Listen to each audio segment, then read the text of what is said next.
So now they're all happening thick and fast now. So there's going to be lots of little lives everywhere. John Clarke. How British is that name? Very.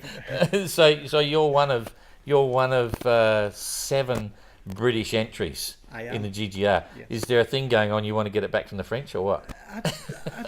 I'm not too sure because I only heard the other day there's 7 of us. Yeah. And I thought, well, how many French people are going to be? 2. So there's going to be 2. So I think the odds are in our favour. Battle of Waterloo's on. But a New Zealander has got Sean Luke's boat. Yeah, but he's confidential. We can't talk about him yet. All right. Anyway, so it's kind of cool that you're here. We've got about 11 coming or something, and we've actually met you some time ago. You've been following the GGR for a while. What's the connection? Yeah, no, if I'm a little lad, I've always liked adventure, and I think this is one of the last great adventures to undo. Yeah. It's like you don't have to be mega rich. You don't. You can be a normal person and just gain extraordinary things and do things. Yeah, exactly. So you were here at the start. I was there at the last start. And you've got a Nicholson 32 Mark 10. I do, yes. And how long ago did you buy that? How'd you get into the boat? I've only had the boat for a year. Last week, in fact. Well, I just sailed to the Isle of Man in my old boat. Yeah. What was the old boat? It was the Meister Flyer 26. It was my first boat. Oh, right. Yeah. That's a lightweight boat. It's a lightweight boat, yeah. And we were out in a storm, and I noticed my jib, catching. So I thought I need end spreader caps. So I went into the local boat yard. Yeah. And they didn't have any, so I bought a chart plotter I didn't need. And they turned around and said, you wanted to do the Golden Globe? And I said, yeah. And he pointed out at the Nicholson and said, how much would you give me for that? And I said, cheekily, about £5,000. He goes, just leave it with me. Went down to the boat, my old boat. So who owned the boat? The Chandler guy owned the boat? No, it's a friend of his. A client of theirs owned the, but it's been there for a year. Yeah, it's just been left there. So I went down to my boat and I get a phone call. Would you like it for £3,000? So you said you'd offer him 5. But I think this is the great thing. If you have a rapport with people, you'll be able to find all these bargains. Yeah. And they like me and I like them. Yeah. And they try to help me because they know I wanted to do this Golden Globe. Yeah. And it was going to cost me about £30,000 to £40,000 to buy a boat. Yeah. To do it in. So this is the greatest start I could be. So I've seen the boat. That's a £20,000 boat. Yes. Sort of. I didn't know about that. I've just had the survey done 2 weeks ago, and he said 25,000. Okay, £25,000 boat. You pick it up for £3,000 because the owner wants to help you get in the GGR. Yes. Yeah. Okay. Yeah. That's a good story. That's a good start. You don't need €200,000 to do the GGR. No, you just need a bit of luck. Yeah. Well, I've got to say, you're not the only person. I've known another entrant that's had some help getting into a boat. Yeah. But I mean, that's pretty extreme. That's pretty cool. Yeah, it's a nice boat. It's a very nice boat. Yeah. So that's cool. So okay, just stepping back a bit further. So what got you into sailing, and when did you first hear about the GGR? Like, when did the dream start? Well, I work for Whitbread.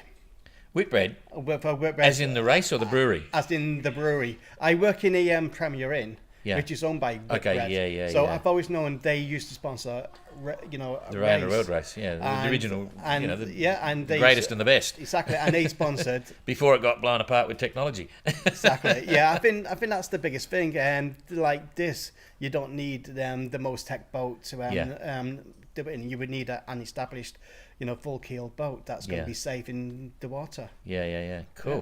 Oh, that's a good lead in. So, and you were here at the start. I remember that. It was quite cool. You said, "Oh, I got the dream to do the race," and just got a boat. It's brand new. And now I'm here. And you were going nuts with your camera, and I thought, "Oh, he's keen," but I didn't realise until after that you're a professional photographer. Yes. So what do you do? Tell us about it. I'm more into the modelling side. I don't model myself, of course, but I take photos of models, and I like to incorporate that with my travelling. So I travel all over the world taking photos. Yeah, and I've seen some of it. It's pretty cool. Some of the best work is just spontaneous. Going somewhere, finding the best location, and then doing the shoot. So where do all your clients come from? They just know you got existing clients and all that sort of stuff? Yes, photography is like a close-knit family as well. Yeah. So you know nearly all of the models, all of the photographers, and if you become good enough, people want to work with you. Yeah.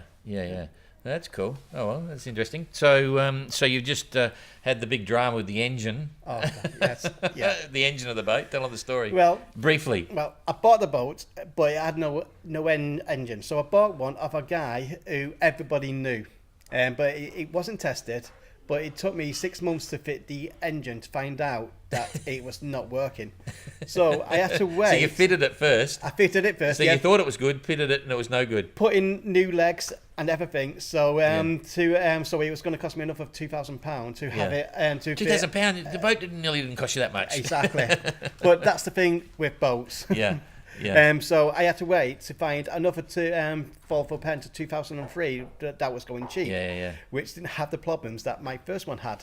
So I could take the parts of that one to fix this one, and I think that works out in my favour. Being putting two together.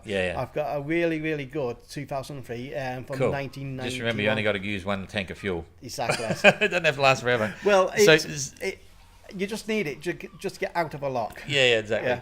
Okay, so what's the plans with the boat? Like, you got the engine in? Generally, like, you've got a whole sailing program now and all that stuff. What's the brief synopsis of what you're brief training from to the Isle of Man to Dublin, and then in late June, beginning of July, go up to the Faroes and then Iceland and then back again. Yeah, cool. That'll be good. Yeah. And so, in the big picture, in terms of getting ready for the GGR, is there a sort of series of anything that's going to happen on what you're going to do? Like the new rig or recondition the rig? Yes. Well, we need new masts. Yeah. And so the rigging comes to an end in 2023 anyway. Yeah. So I'm waiting until 2021 to take the rigging off and install a brand new mast. Yeah. And that's when all the refit's going to happen. So I'm going to have about a year and a half to learn how to sail this boat, because every boat has its own little things. And, you like the boat so far? I do, yes. Yeah. Is it the boat you would have chosen, do you think? I think it is. When I was thinking of the race, I was thinking of a Biscay or a Nicholson 32. Yeah, okay. And I found a Nicholson 32. Yeah, classic, cheap. Yeah. That's great. Okay, so what's your biggest... So you're going to go sponsors? You're going to try and get sponsors and I'm going to try and get sponsors, Yeah, okay. Yeah. And what's your biggest fear? Like, what at the moment, you must be excited that you're in and all that sort of stuff, because we really only got your entry... we've been talking about it for a year or something, and all of it, I kept saying, look, you better make a decision, because... and it turned up and it's all done, you're locked in. And so how did that feel? Like, was it a worry, like nervous, or was it a relief? It was at first, because I've had the boat for a year and I've not done anything with the boat, and I keep wanting to go out. Every time I look at the boat, I live on board the boat as well, and I just want to go out, and you're thinking, I've got to do this first, I've got to do that first, and then with boats you want to do one job, but you know it's going to take another 3 jobs to get that one job done. And then the times are like, it goes from 1 month to 3 months. You want to be efficient months. You don't want to waste time and exactly, and you don't want to do parts now, because if she's coming out in 2021 for a refit, you're going to do all of that work all over again. Exactly. Okay, so what do you think will be the best part about the race? What are you looking forward to most? Being alone. Being alone? Yeah. In what context, sort of thing? Like, just not having people around, or you don't want to talk to anyone? Or no, it's just like it's me versus everything else, where I don't have to worry about anyone else. It's just me. Cool. So So you'd rather sail by yourself and with a crew and all that stuff, and the personal challenge. That's cool. And okay, so what's the biggest standout for 2018? Because I know you watched everything, you followed everything. What's the biggest story for you, or the biggest impression from 2018? It must have been how many people stopped before they really got going, and then there was all the demasting as well. And you're thinking, wow, this is going to be a lot harder than what I thought. But I got 3 years to get into the right frame of mind, and to make sure if I do go over, the mast can take that. Exactly. What about wind vane? Wind vane, I've got a wind pilot fitted already, but I think I'll either go with a Aries or hydrophane. Yeah. Yeah, Okay. been those are the two of the ones that did the best in the last race. Yeah. Okay. What sort of stove have you got? Well, You gonna go with gas? Is it gas or fuel? It's gas. It's gas. It's gas. But I was talking to Pat, Yeah. and I was going to take mine out. He was going to put one in. Yeah. And because I said I don't think I'll use the oven. Well, Pat's got my favourite stove. That's the number one favourite stove. Well, that's what I was going to do. The Origis are just fantastic. Yeah, but because I wasn't going to use the oven. We'll grab his bloody Origi. And then Pat said, "Oh, well, I'm going to make bread."